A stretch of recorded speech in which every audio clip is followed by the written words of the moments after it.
Today we'll be studying chapter 1 of Song of Songs. And just as a way of quickly recapping what we studied last week, it's called Song of Songs. Bob was asking, when did it change from Song of Solomon to Song of Songs? That's an interesting question, because I've always called it Song of Solomon growing up. But I think one reason is there was some disagreements over maybe that Solomon didn't write this. Solomon, some people thought was, well, it's of the wisdom tradition of Solomon, not his book. But when I introduced it, I said, no, I believe that Solomon wrote it. And when it says in verse 1, Solomon's Song of Songs, I think it means he wrote it. But Song of Songs is kind of like Lord of Lords and King of Kings. He's the best king, is what that means. And so this is the best song out of all the songs. And First Kings told us that Solomon wrote 105 songs. And if this is the Song of Songs, then it's the best song out of all of those. There's also different views on the interpretation of the main characters. We see a female and a male. And we'll get into their conversations today. And then there's a group of ladies. The young girl, the book tells us, is from Shulam. Some call her a Shulamite. Some name her Shulamite. And then Solomon, I believe, is the main male character. Some say, no, it couldn't have been Solomon. And the main reason they say that is because he had 700 wives and 300 concubines. This can't be a story about Solomon. But I think this was Solomon's, one of his earliest songs, written after one of his earliest marriages. And it was well before he was corrupted by all of the other wives. And many of those were political partnerships with other nations, treaties that resulted in wives and things like that. So I believe Solomon wrote this. I believe that this relationship is between him and this lady, and I believe it's God's example of how marriages should be. So even though Solomon kind of corrupted that, that doesn't take away from God's intention, God's design, and what we can learn from that. And we talked about the central theme is the power of love. And I hope each of you have been blessed to experience that. Sometimes it's powerful, it's good. Sometimes it's powerfully bad. And at the end, chapter 8, Solomon compares it to death and fire, rivers and wealth. And all of those are very powerful things in this world. But God made love. God is love. And it's a gift. It's His design. Marriage relationships, any relationships. And it's most successful when we follow His rules. And then we talked about the handout was the chiasm, this Hebrew form of poetry where it points towards a central verse. I invite you to work through those frames and see if you can see or agree that there is a chiasm that points to the central verses 4:16 through 5:1, where they consummate their marriage.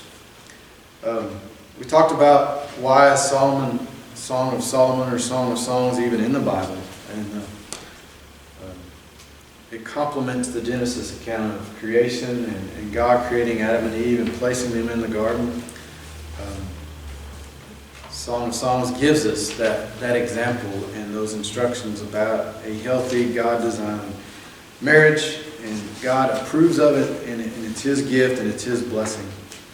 And we see throughout the figurative language used in this book references to the garden. And we'll see some of that today as we study chapter 1. And that points us back to the Garden of Eden. God created this wonderful place to live, with everything they needed, food, beauty. God was even with them. And this imagery in Song of Songs points us back to that perfect creation that God started with. And so as we study this, we'll learn about God's design for healthy earthly marriages, and we can apply it, of course, to our own lives with our relationships that are in our earthly lives, but I think also we can apply it to our relationship with our Heavenly Father, because everything that makes for a good marriage or a good earthly relationship, you can take each of those points and say, hey, I could spend more time with my Heavenly Father. I could communicate with Him more regularly. I could listen to what He tells me. I could obey His teachings, And so we'll get into those applications too. But I think we shouldn't miss that opportunity to apply this to our Heavenly Father. And then the other handout I gave was the outline from Chuck Swindoll. He talks about he divides the chapters by their courtship, their wedding day, and a maturing marriage. And so we'll try to highlight those things as we go. So let's just jump into chapter 1. I'll read through the first few verses there, and then we'll have some commentary on that. It says, Solomon's Song of Songs. And I'm reading from the NIV, so it may be slightly different in others, I've noticed. So, Solomon's Song of Songs, let him kiss me with the kisses of his mouth, for your love is more delightful than wine. Pleasing is the fragrance of your perfumes. Your name is like perfume poured out. No wonder the young women love you. Take me away with you, let us hurry. Let the king bring me into his chambers. We rejoice and delight in you. We will praise your love more than wine. How right they are to adore you. Dark am I, yet lovely, daughters of Jerusalem, dark like the tents of Kedar, like the tents, curtains of Solomon. Do not stare at me because I'm dark, because I am darkened by the sun. My mother's sons were angry with me and made me take care of the vineyards. My own vineyard I had to neglect. Tell me, you whom I love, where you graze your flock and where you rest your sheep at midday. Why should I be like a veiled woman beside the flocks of your friends? If you do not know, most beautiful of women, follow the tracks of the sheep and graze your goats by the tents of the shepherds. So we jump right in here in verse 2. She gets, it's no mistake how she feels. Let him kiss me with the kisses of his mouth, for your love is more delightful than wine. So the woman is the first to speak, and she does most of the speaking in the song. She's called Shulamite, but this could have been her name. It could have been that she was from Shulam, a town located north of Jerusalem, but you see that the passion jumps out immediately. She wants his kisses. She wants his kisses on the mouth. So there's physical attraction, and it immediately comes out in the song. And she desires multiple kisses on his mouth. And so she's physically attracted to this man that she is writing about and talking about. And she wants him to reciprocate her love. And she declares, she wants him to declare his love for her. And so this physical attraction, it's very apparent. And I think this is God-given. God made us that way, to be attracted to the opposite sex. Part of that is a desire to, he told Adam and Eve to procreate, to fill the earth. And that's one purpose of marriage relationships. But that's not all it is. And I think many people try to say that, and they take away from Song of Songs when they do that. It's a beautiful story about a love relationship and all of those powers and emotions that come along with that. Part of God's purpose is it's a gift, it's a blessing, and it's to be enjoyed by married partners in their earthly relationship. And unfortunately, our society corrupts it, and so it makes it hard to understand healthy marriages. It makes it hard to talk about it in church. John was just saying before class that he's never heard a lesson on Song of Songs. Why is that? It's because our society has turned physical intimacy into something that's bad, and it's not to be talked about. And it's embarrassing and shameful. And, we raise our teenagers and just teach them to stay away from it. And so we never cross that threshold and say, okay, now that you're married, it's time to enjoy the blessings of what God created. And So we as a church, I think, struggle with that because of the way the world has corrupted it. And it's I'll be honest, when it came time to teach this, as we were working through our curriculum, I skipped it. It's like, nobody ever talks about songs, but we need to talk about it. It's important, and I think even growing relationships, whether it's your spouse, your friends, or especially your relationship with God, we need to talk about what are the key components of a relationship that make them healthy and be an example. She talks about wine here, and she's comparing this. Your love is more delightful than wine. And Church of Christ don't like to talk about wine either, do they? So, but back then, wine was beverages were hard to come by. They didn't go to the Cefco in the corner and buy a Coke. They didn't have that back then. Even water, you had to go to the well to draw it. It took a lot of work.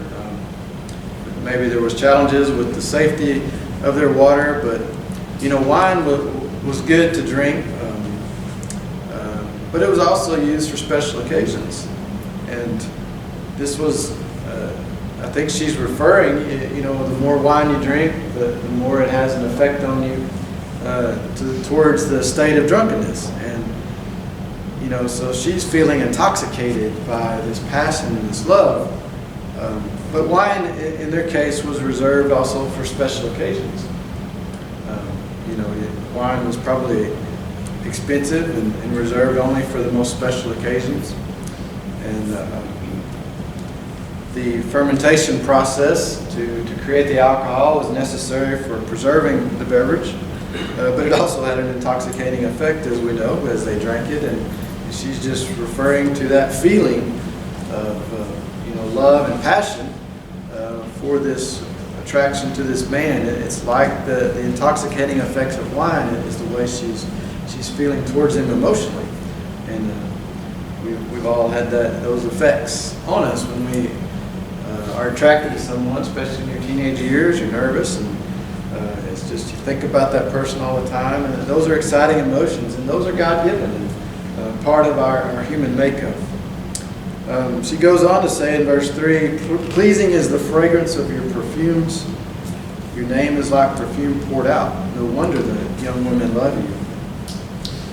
So perfume, in those days, they didn't all take a bath daily. They didn't have plumbing and water like we do. So it wasn't natural to bathe daily. And so many times they would use perfumes, fragrances to anoint themselves so that they smelled fresh and were pleasing to be around. And so she liked the way he smelled. She was attracted to the fragrances and perfumes that he used to cover his body. She basically liked his cologne. And don't we know that smell is such a powerful influence in it brings back emotions and memories immediately. I could walk into the primary school and it still smells the same today as it did when I was in school. I can't count anymore how long that was. But it brings back immediately the teacher I had, the room I was in, and just all these emotions come flooding back. Our relationships are like that. If there's a perfume that our special one wears, when you smell it, you immediately think of that person. Or maybe there's places that you go that have a distinct smell, and you bring that back. And so she is drawn to the smell and power of his cologne or perfume that he wears, fragrance, and that brings up these powerful emotions and memories. She also says that your name is like perfume poured out. And so there's a lot of figurative language used in this book, and it makes it hard for an engineer like me to really understand it, because I wish they'd just say what they mean, instead of using all this figurative language. But it's poetic, and it's beautiful once you understand what it means. It's a beautiful way of saying things. But when she says name, when they talk about name in the Bible, that's talking about someone's reputation, their character, and so she's figuratively speaking about his reputation and comparing that to this pleasant fragrance of her perfume. So I believe she means that the male that she's attracted to is respected. He has a good reputation, he has good character, and he's respected. And she even says here, no wonder the young women love you. It's because he's respectable. And she likes the fact that these other people, especially these other women, also see the respect in the male person that she has chosen. And so respect, I think we touch on a very important aspect of relationships. Relationships are built on respect. Or to say it maybe a little differently, respect is the foundation of a relationship. It's hard to love somebody that you don't respect. And it's hard to feel loved if you're not being respected. And so I think these are very important characteristics of relationships. And this seems to be an important need for men, at least as I reflect on that, I think that's true. And Paul admonished wives in Ephesians 5 to respect their husbands. I have a relationship book by Dr. Egeritz, and it's titled Love and Respect. The love she most desires, the respect he desperately needs. So I think experts agree that respect and love go hand in hand. And we know Paul told husbands to love your wives as Christ loved the church. So we have this love and respect that's going on. And so in these first few verses here, we get to the heart of relationships. We see love is built on physical attraction. It's built on respect. And I think all of those three ingredients are extremely important. You can't leave one out and have a healthy relationship. As I studied this and reflected on it, I remembered, I guess it's safe to talk about this with my wife in here, but I had a couple of relationships in college. And one I dated, she was an attractive girl, but there were things she did that I didn't respect. And that was a huge obstacle to moving forward. There was another girl. We became good friends, and she was very respectable. She went to church, went to Bible studies, she visited children's homes, she worked at the animal shelter, just a very good person. But I wasn't attracted to her, even though she was pretty by everybody's standards. If you saw her, she would think she's very pretty, but I wasn't attracted to her, and I struggled to move forward in that relationship. And thankfully, the Lord blessed me with the wife that I'm both attracted to and respected. So that's very important. And I think any books on relationships, they will get to that heart of respect. But attraction is important. We can't deny that, and we can't minimize that. Because that's what makes these relationships work. And God knows that. God created us. God made us that way. We're made in God's image, and this is His design. And so we should honor that, respect that, and work within those bounds. And I think this is not only important as relationships begin, it's also important as relationships continue and mature. Continuing to respect your spouse, continuing to love your spouse, continuing to care about how you look and present yourself in a way. And so these are all important, not just for new relationships, but continuing relationships. Continuing in verse 4, she says, "Take me away with you, let us hurry, let the king bring me into his chambers." So she's not a shy girl, is she? She's talking to him. She's not only attracted to him, but she wants to be swept away. And she's longing for intimacy. She's expressing her desire to be intimate with him and for him to take her away and marry her. And I believe her reference to the king here gives us further evidence that this is Solomon's story. He wrote it, and he is the king. He's the male character here who's sharing this love with this woman. And so she was definitely in a hurry to get married. She had these intense feelings, and she was ready to marry Solomon. And those in a dating relationship, those are some of the early challenges. Is you have to move cautiously. You can't rush things. you want to make a wise decision, and you need time to get to know that person and experience different things with that person to really be sure that that person is the right one God has called you to. But then you also need to be careful with the physical side of love, because it can rush ahead and get out of control. And who of us doesn't know that when it's the right one, it can't move fast enough? So God has a way of telling you, hey, this is the one. I think I knew that sooner than Misty did, because I'd had longer to think about it, but it worked out in the end. In the second part of verse 4 there, it says, "We rejoice and delight in you. We will praise your love more than wine." And so the NIV says this was spoken of by the daughters of Jerusalem. I think some of the other translations differ in who's speaking where, because if you remember, whoever's speaking is not inspired. Many of the translations added that to kind of help us keep track of who's talking, kind of like a play. But some of the translations differ in who they think is talking.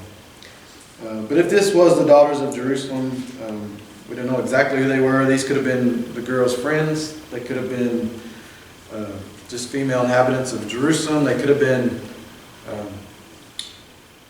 women, as she describes, who are light-skinned, like city girls, or they could have been women of Solomon's harem. If this was a later relationship for Solomon, it could have been some of those early concubines. But they voiced their approval of this relationship, and evidently the female voice appreciates that they respect Solomon, and she appreciates their corroborating the relationship. And here we have another reference to wine. We will praise your love more than wine. So they're really vouching for this relationship. And a lot of times when a relationship is correct and created and designed by God, the two people come together and you say, wow, they're meant to be together. They belong together. They're made for each other. And I think this chorus of female talkers here is kind of saying that. Solomon and this young lady, they belong together. They make a good couple. They look good together, and they're good for each other. She goes on in verse 5 to talk about her dark skin. She says, "Dark am I, yet lovely, daughters of Jerusalem." So she's talking to these daughters. "Dark like tents of Kedar, like the tent curtains of Solomon." And so this dark complexion, she was insecure about it. Evidently, nowadays, people like to go get a tan, don't they? They think that looks better. And, all week, the local tanning booth had a sign up, new bulbs and free vitamin D or something. But everybody's wanting to get their spring break tans on. We look better when we have a tan. But here, she was insecure about it because her skin was dark, she says, because she worked out in the vineyards, and she compares it to tents of Kedar. And from what I could learn, Kedar was a nomadic community in the Arabian desert, and their tents were made from goat hair, black goat hair. And then the tent curtains of Solomon in the temple curtains were probably a very dark purple or a black. Dark purple was royalty, king. And so she's comparing her skin to these very, very dark things. Charles and some commentators think she was dark because she was African American, or African descent, not African American, African skin. I think the fact that she acknowledges her working in the sun is the source of her dark skin. I think she's probably not African descent. She's probably just, Mediterranean type people with olive skins. When they're in the sun, they're going to darken quite a bit. And I believe that was the result of the sun, as she explains here. And she says, "Do not look at me." And so she's paranoid about how she looks. She maybe thinks they're talking about her. Oh, all these light-skinned girls sitting inside talking about this dark-skinned girl. And so that might have been, for her, a sign that she was poor, that she was a laborer, she had to work outside in the vineyard, and she attributes that to her mother's sons. She didn't say my brothers, she said my mother's sons. Don't know if that means they were half-brothers, or if she was just angry with them and didn't want to honor them by calling them her brothers, but for whatever reason they made her work in the vineyard. This is where she was in the sun and it darkened her skin. Pale skin would have been a sign of wealth and luxury. If you didn't have to work outside, you wouldn't have gotten sunburned, suntan. Only the wealthy had the advantage of doing that. Now it's just the opposite, isn't it? The wealthy lay out in the sun and take vacations and go to the beach. And we see somebody that's nice and tan, we think, wow, they got money to either lay in a tanning bed or go to the beach. But in this case, it was a source of insecurity for her. She was insecure about her dark skin, and she was afraid Solomon would not be attracted to her because of that. Being a king, he was looking for, lightly complected women coming from money or luxury. And she refers to being unable to care for her own vineyard because she was having to take care of this other vineyard. So the vineyard she's talking about is her body. So she's unable to care for her complexion, and because of her time spent taking care of this actual vineyard. And this figurative language here, comparing her body to a vineyard, it's used throughout. And we'll touch more on that later. But she's very insecure. But one thing that's interesting to note is even though she's insecure about her complexion, she still is a bit self-assured because I am dark yet lovely. She considers herself lovely. She just has this dark skin. And so that's good. To have something that you respect about self-respect is very important. Self-assurance is very important. I think this is a good lesson. Sometimes many of us bring insecurities into relationships. And maybe it's about the way we look, or maybe there's emotional vulnerabilities. But most people probably bring some kind of baggage into a relationship. And that's normal. None of us are perfect, but I think the problem is when we expect a marriage to overcome those insecurities. Marriages aren't designed to fix our insecurities or our emotional deficits. And your partner can't respect you if you don't respect yourself. One of the books I read years ago when relationships were trying to understand them and learn about them, one book was really good. The first chapter was about yourself. You're reading this and it says, you can't go into a relationship expecting this relationship to fix you. Two things about that, you need to be emotionally healthy before you're in a relationship. That's very important. And, there's a God-shaped hole in all of our hearts. And only God can fill that. And if you're going into a marriage relationship and expecting God, your relationship with your partner, to fill that God-shaped hole, you're asking the marriage to do something it wasn't designed to do. So we have to have a relationship with our Heavenly Father. We have to be emotionally healthy and self-assured and self-respect. And we can't expect a marriage relationship to fix that. And I think that's important to make sure of that. And but one of the interesting things though here was, and I titled this "Right Place, Right Time." She was out in her dark skin was a result of working in the vineyard.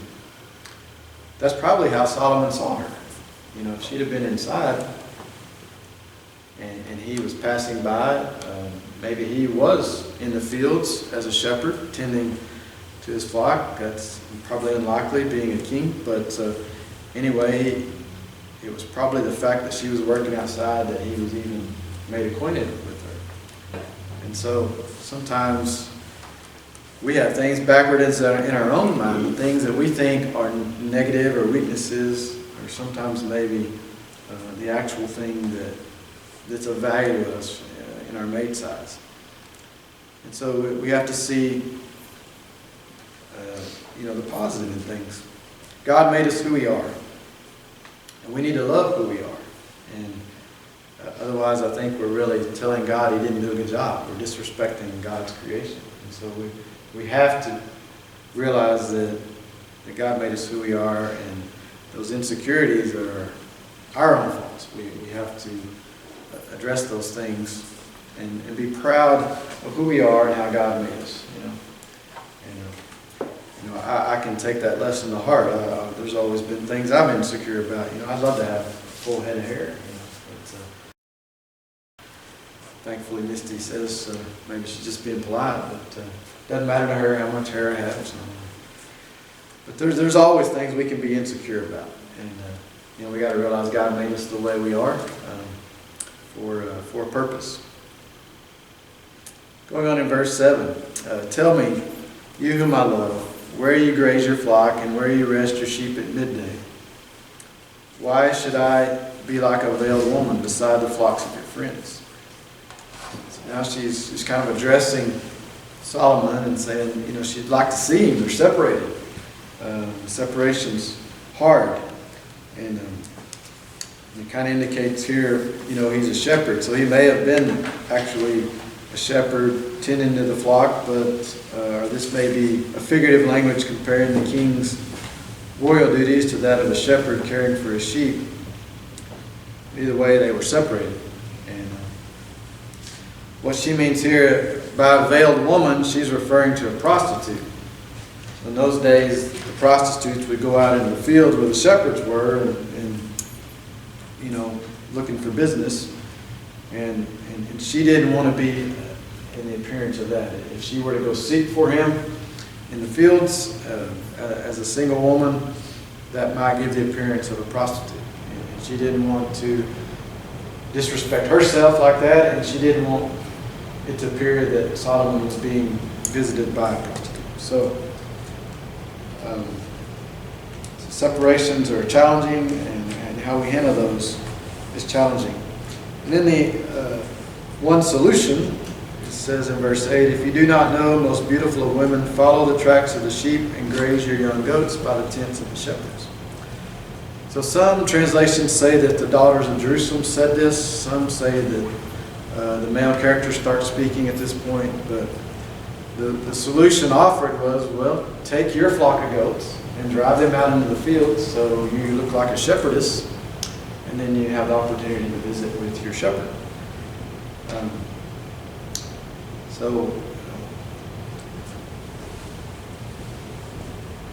So their advice is to go see it and make arrangements to do that. And to avoid looking like a prostitute, you can take a herd of goats with you. And then that's my interpretation. There was one commentator that said they were being a little bit sarcastic and saying, well, if you don't think you're beautiful enough for Solomon, just go back to your herd of goats and don't bother chasing him. I think it's the other, given the fact that she didn't want to go to the fields and look like a prostitute. By taking a flock of goats with her, she would look like a good shepherd.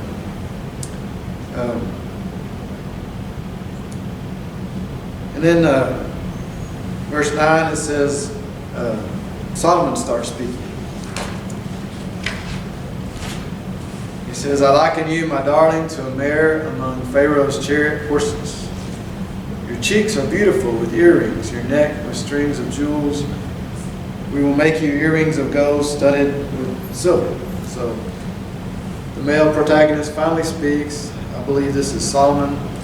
Evidently the two are reunited, and he's affectionately returning her affection and complimenting her. And he compares her to a horse, a mare among the Pharaoh's chariot horses. So that's a little bit odd for our culture, right? To be compared to a horse.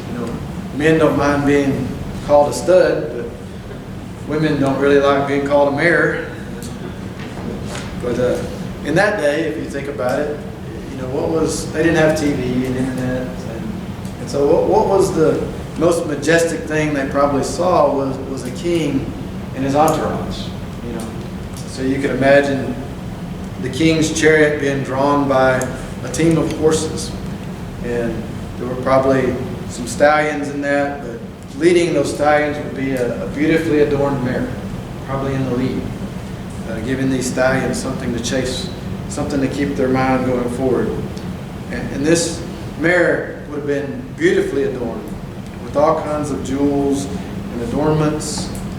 And this was probably the greatest thing they saw, as far as beauty and majesty and all of that. And so Solomon, in all his wisdom, says, "You're more beautiful than that beautifully adorned mare that leads the king's chariot." And so this was a compliment, and probably she took it that way. We don't understand it that way, but her jewelry and necklaces and things probably reminded him of one of these beautifully adorned horses. And then he promises to give her even more jewelry, likely to be more ornate. And so this is even more indication that she was probably marrying into royalty that could afford these indulgences. And then she goes on to talk about in verse 12, "While the king was at his table, my perfume spread its fragrance." So we're out of time today. We'll pick up there with what she said next week. They go into this discourse between male and female about their love for each other. And we'll talk in more detail next week. So thank you all.